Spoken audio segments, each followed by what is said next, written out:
সকলকে আন্তরিক অভিনন্দন জানিয়ে শুরু করছি আজকের আমাদের যে ক্লাসটি ফিনান্স ব্যাংকিং ও বিমার প্রথম পত্রের লং টার্ম ইনভেস্টমেন্ট আমরা অর্থাৎ দীর্ঘমেয়াদী অর্থায়ন ক্লাসটি করব।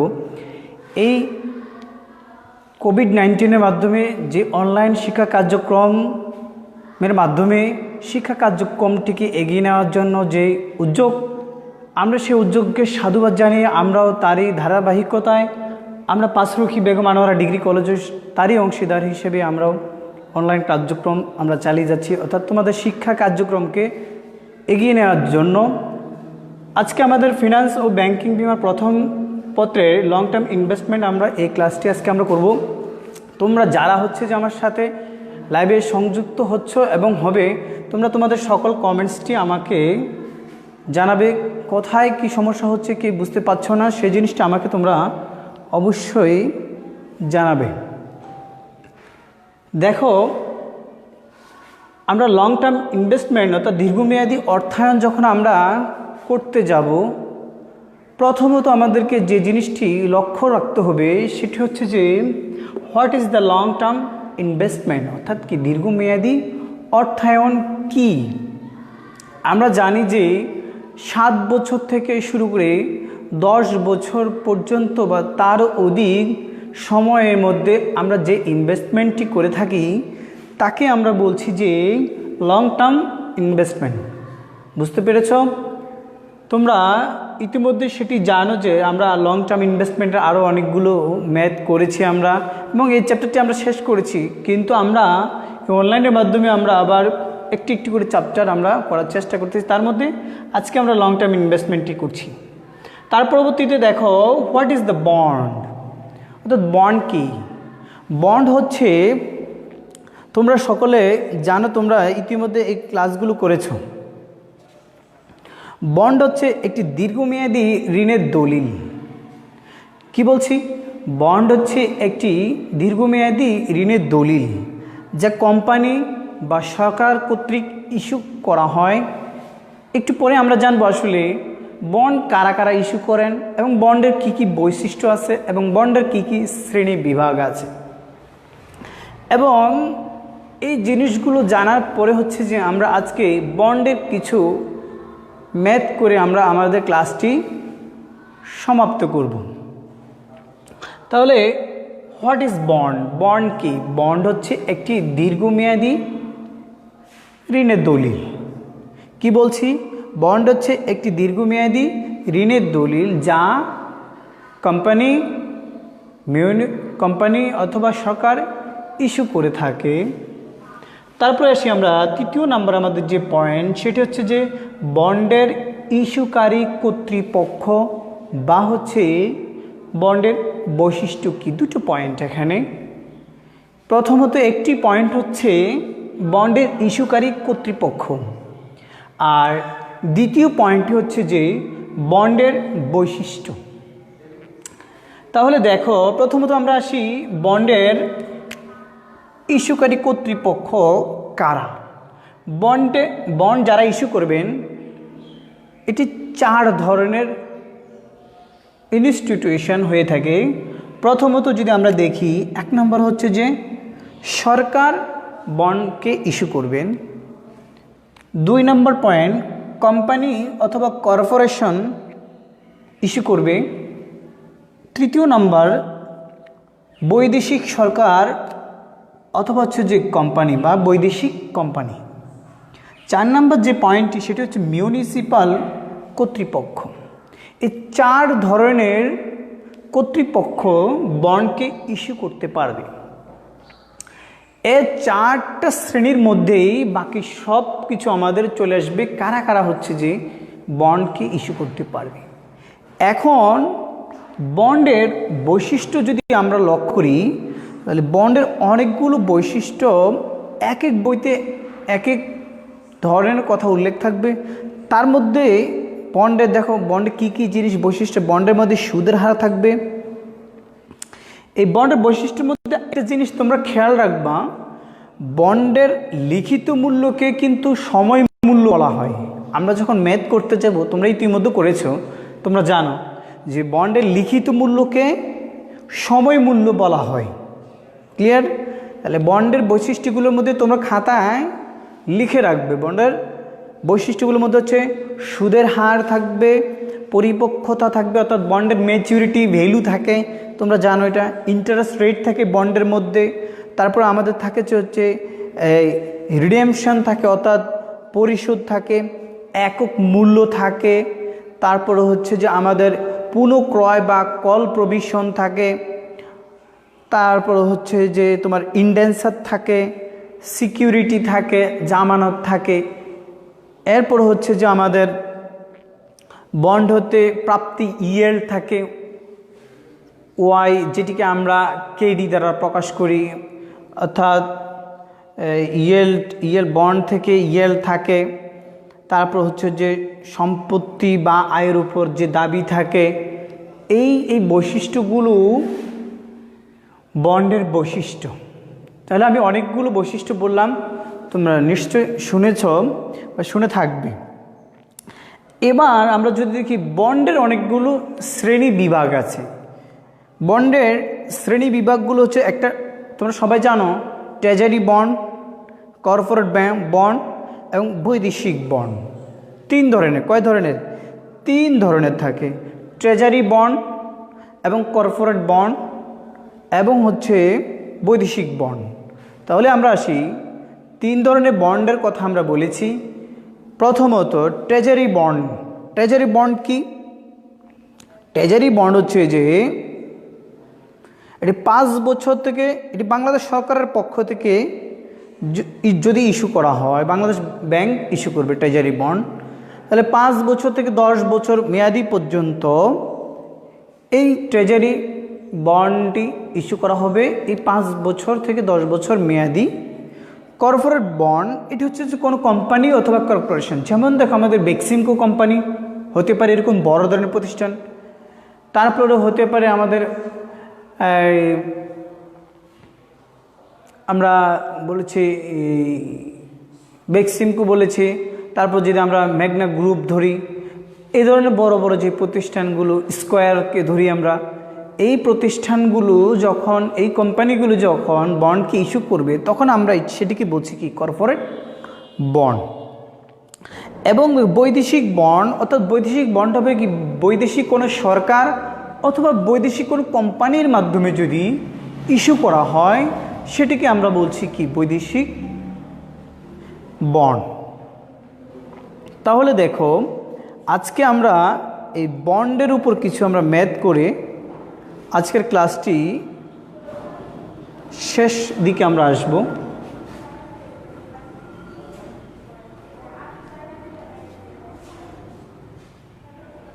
দেখো, আমরা প্রথমত যে ম্যাথটি করব, আমরা বন্ডের ভ্যালু বের করার জন্য আমরা যে প্রশ্নটি করব সেটি হচ্ছে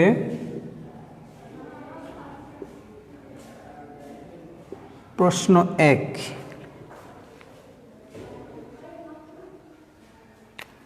একটা এলপি কোম্পানি,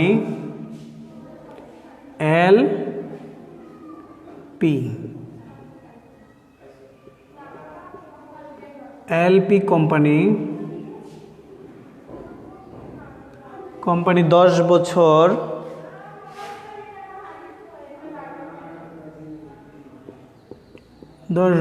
মেয়াদি বন্ড ইস্যু করে, যার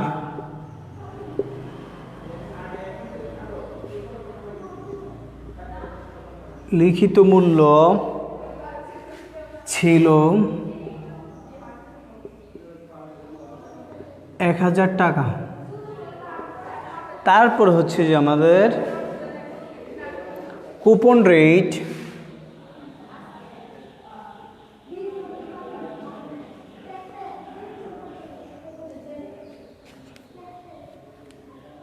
কুপন রেট 10%।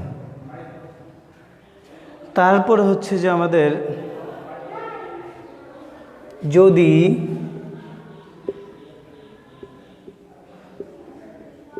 বন্ডটি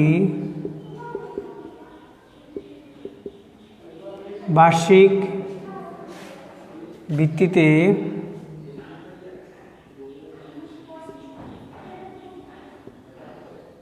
প্রদান করে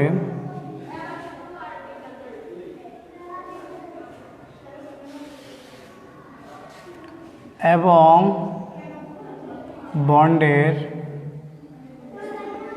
প্রয়োজনীয় আয়ের হার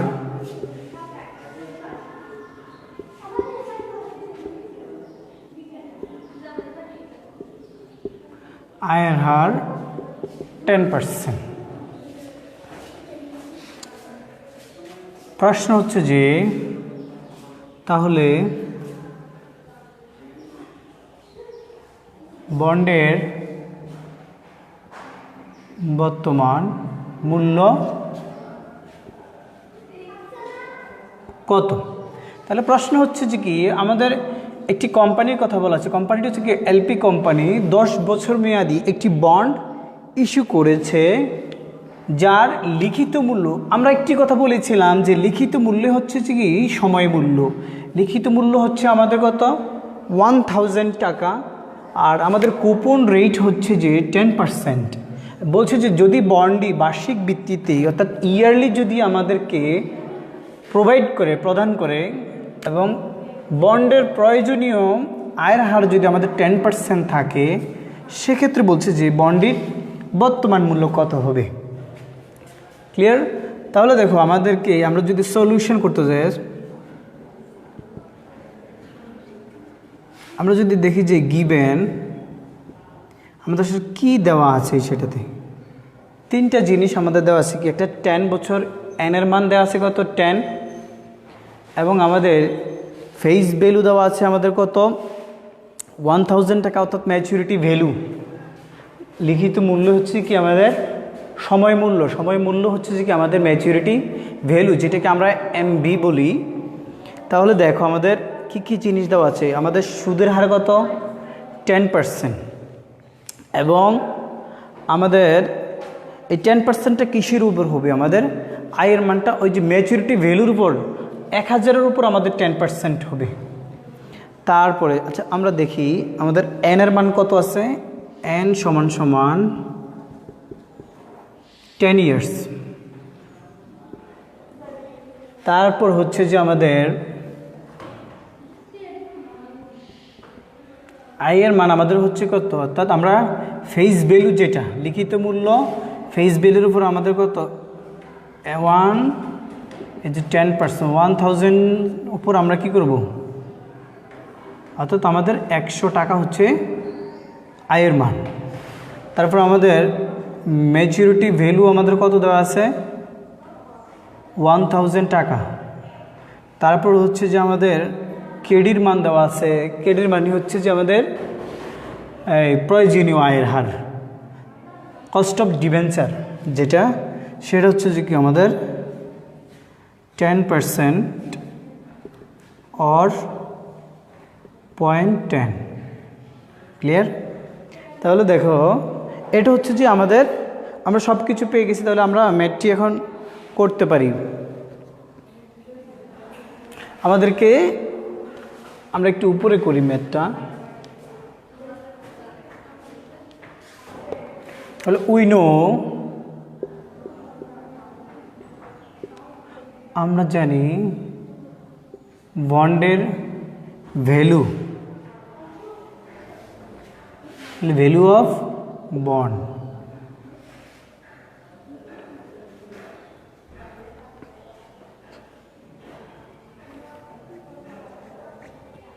তাহলে দেখো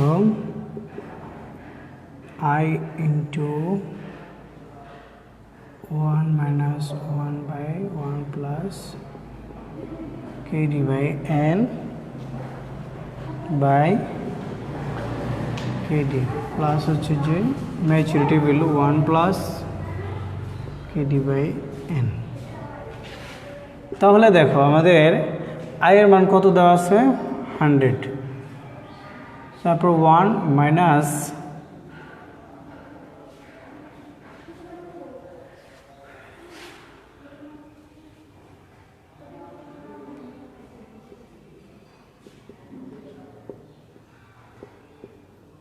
কেডির মান আমাদের কত 10, তারপর দেখো আমাদের এন এর মান কত 10 ইয়ার্স, 10 বছর আমাদের হচ্ছে কি এন এর মান।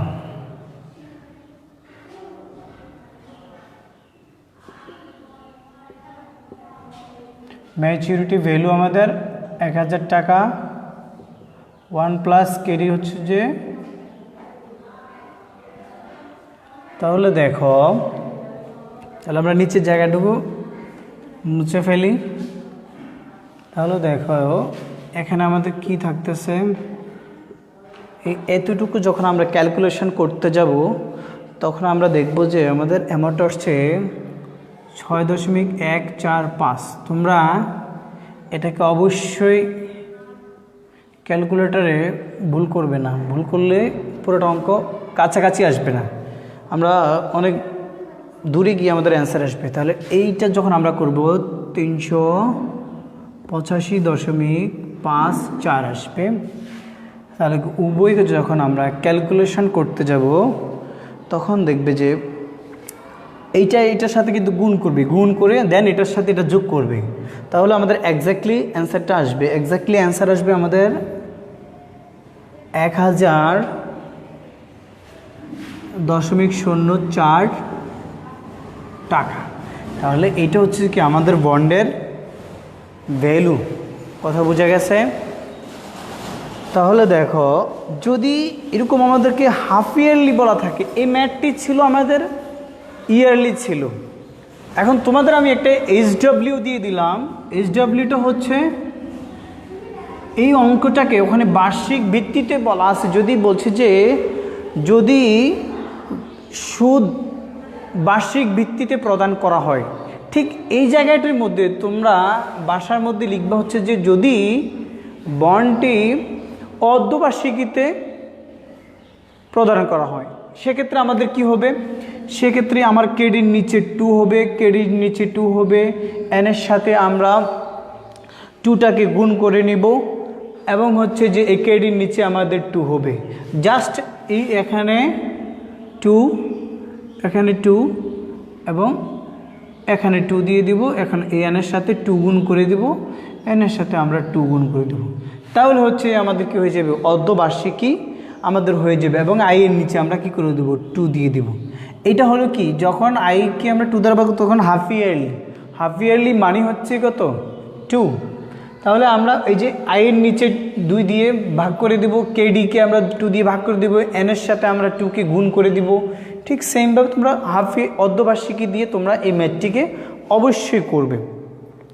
তাহলে আসো আমরা যদি এরকম আরেকটা অঙ্ক করতে যাই তাহলে আমরা দেখব যে আসলে এটা বন্ডের আমরা বর্তমান মূল্য বের করেছি এবং বন্ডের চিরস্থায়ী মূল্য আছে, জিরো কুপন বন্ডের ম্যাথ আছে। তাহলে আমরা একটা করে করবো। তাহলে আজকে আমরা আরেকটা ম্যাথ করি, একটু দেখো। আমরা চিরস্থায়ী বন্ডের যদি একটা অঙ্ক করতে যাই, চিরস্থায়ী বন্ডের, আর তোমাদের 26 তারিখ থেকে এক্সাম আছে, তোমরা ওই 26 তারিখে এক্সামটাতে অবশ্যই অ্যাটেন্ড করবে। তোমাদের যাদের হচ্ছে যে বকেয়া ফিটা বাকি আছে সেটা তোমরা অবশ্যই ব্যাংকে গিয়ে পেমেন্ট করে দিবে এবং তোমাদের অভিভাবকের মাধ্যমে প্রশ্ন এবং খাতাটি তোমরা কলেজ থেকে সংগ্রহ করবে। প্রশ্ন আমাদের 2 বলা হচ্ছে যে যদি এক্সিম লিমিটেড বা হচ্ছে যে আমরা বলি এবিসি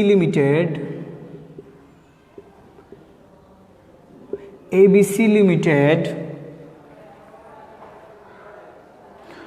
প্রতিটি 100 টাকার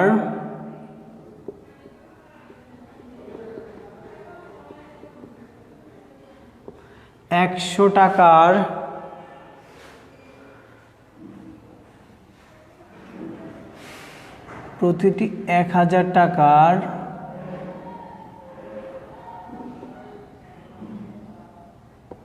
1000 টাকা মূল্যের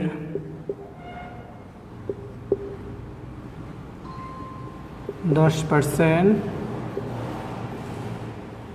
পার্সেন্ট কুপন রেটে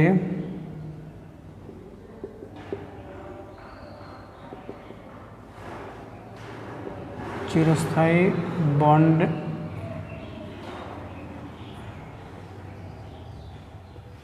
ইস্যু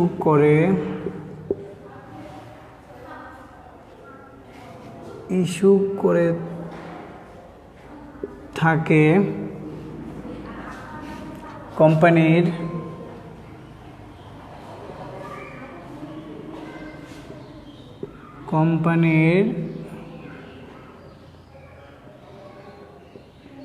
প্রয়োজনীয় আয়ের হার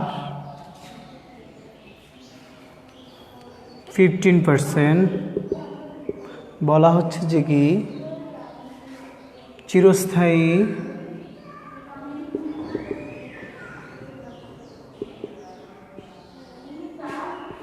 বন্ডের মূল্য কত।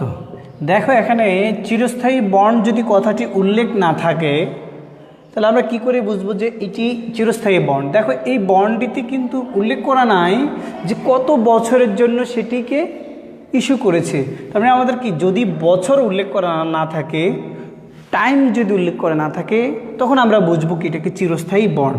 অনেক সব সময় যে চিরস্থায়ী কথাটা অঙ্কের মধ্যে থাকবে তা কিন্তু না। যদি বলা থাকে যে শুধু বন্ডের ভ্যালু কত, তাহলে আমি কোন বন্ড কি বুঝবো, চিরস্থায়ী বন্ড নাকি বন্ডের কারেন্ট বন্ডের কথা বলছে, কোন বন্ডের কথা বলছে। তখন যতক্ষণ আমরা দেখব যে টাইম উল্লেখ করা না, তাহলে আমরা বুঝবো কি সেটি আমাদের চিরস্থায়ী বন্ডের কথা বলা আছে। তাহলে যদি আমরা এই অঙ্কটি করি, সলিউশন যদি করি, তাহলে আমরা দেখি কি কি জিনিস আমাদের দেওয়া আছে গিভেন। তাহলে গিভেন আমরা যদি দেখি আয়ের মান আমাদের কত 1000 টাকার 10% মানে হলো যে 100 টাকা। ক্লিয়ার? তারপরে দেখো এখন আমাকে কেডি এর মান কত লেখা আছে, প্রয়োজনীয় আয়ের হার দেওয়া আছে আমার কত 15% মানে অর 0.15। তাহলে এইটা হচ্ছে আমার কি আয়ের মান দেওয়া আছে এবং কেডির মান দেওয়া আছে। এই আয়ের মানটা কিসের উপর, এই 1000 টাকা হচ্ছে আমার ফেস ভ্যালু। এই ফেস ভ্যালুর উপর হচ্ছে যে আমার 10% মানে 100 টাকা। ক্লিয়ার? তাহলে দেখো এখন আমরা যদি লিখি উই নো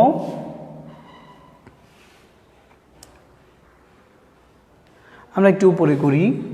তোমরা কিন্তু পরীক্ষায় তোমরা যে প্রশ্নগুলো দেখছো তোমরা কিন্তু এই প্রশ্নটি খাতায় উঠাই নিবে অথবা ভিডিওটি বারবার দেখতে হবে। তাহলে দেখো উই নো বন্ডের ভ্যালু আই বাই কেজি। তাহলে দেখো আয়ের মান কত আমার 100 টাকা আর কেডির মান 15। ক্লিয়ার? তাহলে হচ্ছে যে দেখো এখন আমাদের যে ভ্যালুটা আসবে সেটা হচ্ছে যে আমাদের 800 টাকা। কথা বোঝা গেছে? তাহলে এই চিরস্থায়ী বন্ডের ভ্যালুটা কত আমাদের 800 টাকা। ক্লিয়ার? তাহলে আজকে আমরা দুটো জিনিস করলাম, একটা হচ্ছে যে বন্ডের বর্তমান মূল্য এবং হচ্ছে বন্ডের চিরস্থায়ী ভ্যালু, এই দুটো জিনিস আমরা জানলাম। এবং নেক্সট যে ক্লাসটি হবে সেই ক্লাসটিতে আমরা বন্ডের এই ম্যাথগুলোর আরও যে ডিপলি যে ম্যাথগুলো আছে যেগুলো হচ্ছে যে বিভিন্ন বোর্ডের মধ্যে যে প্যাটার্নে উদ্দীপকের মাধ্যমে কি করে এই ম্যাথগুলো আসে সেগুলো নিয়ে আমরা অবশ্যই নেক্সট ক্লাসে আমরা কাজ করব। এবং তোমরা সে পর্যন্ত পরীক্ষার জন্য ভালো করে প্রস্তুতি নাও। আর প্রস্তুতি নিতে হবে যে তোমাদের প্রিপারেশানটা তোমরা কি করে নিবা, থার্ড সেমিস্টারে তোমাদের যে সিলেবাসটা ছিল ওই সিলেবাসের অধীনে কিন্তু ওই সিলেবাসের মাধ্যমেই কিন্তু তোমাদের এই এক্সামটি হবে। 26 তারিখ থেকে তোমাদের যে এক্সামটি, অর্থাৎ আমি সেকেন্ড ইয়ারে যারা আছো তাদের কথাই বলছি। এই গ্রুপটিতে তোমরা সেকেন্ড ইয়াররাই আছো, ফার্স্ট ইয়ারের ভিন্ন জিনিস। আর তোমরা পরীক্ষার জন্য প্রস্তুতি নাও।